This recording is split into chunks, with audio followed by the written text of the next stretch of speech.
October 2018. I think that was my first 100 grand month.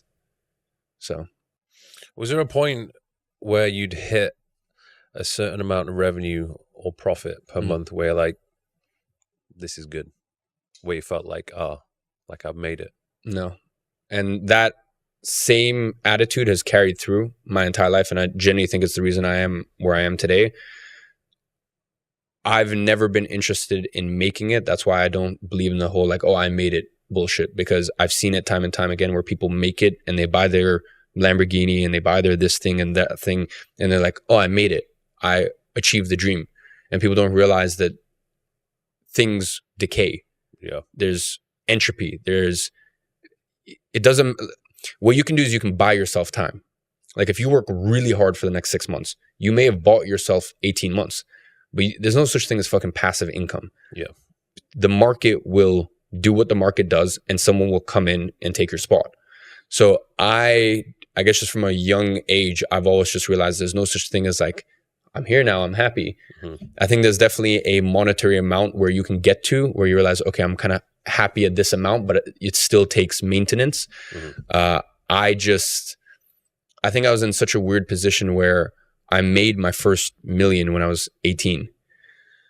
And when you make your first million when you're 18, and you're also like, I grew up so quick in so many senses of my life. So like, even when it came to women, when it came to money, when it came to all these things, I grew up so quick, and it gave me this perspective that, like, for me at least, apart from work and challenge, like what's left? Like I have so many, listen, I even have friends of mine that have $300 million in the bank and they're in their late 20s and they've done very well in certain businesses. And I have to check in on them because sometimes they're a genuine suicide risk because they have all of this money at a young age and they don't know what the fuck to do. Yeah. They're lost. They're genuinely lost. They have no purpose in their life. And when I don't say it lightly when I say I think that they are a genuine suicide risk. So I have to constantly check in on them, make sure they're doing okay. And that's a person who has the dream. So I think, there's nothing wrong with getting to a point financially where you're happy. And I always try to make it clear to people that I'm at a very, and for the last couple of years, I'm at a very interesting point in my life where I take home personally tens of millions of dollars a year. That's not a good life.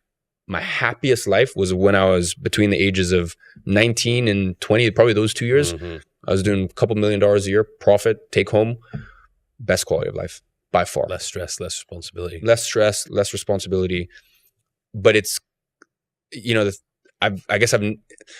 people always say, oh, I don't do it for the money. But it's like, you get to a certain point where you've just made so much money that you have to ask yourself, why does this person keep doing this? It's quite clearly not for the money because they're good. And I think I would just be bored if I...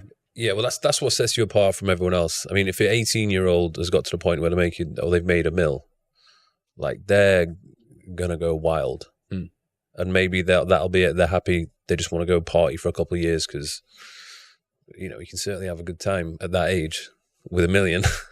But I still did, by the way. Make that very clear. And I still do. I have a lot of fun. Yeah. I feel like you do it. You do the work. Once you've done what you need to do, take a little break, enjoy yourself, and you get back to it straight away. 100%. And I think as I said, the thing that sets me apart is some people think this is bad, but I'm always paranoid. I always think what could go wrong. And for a quality of life perspective, that's not a good way to live.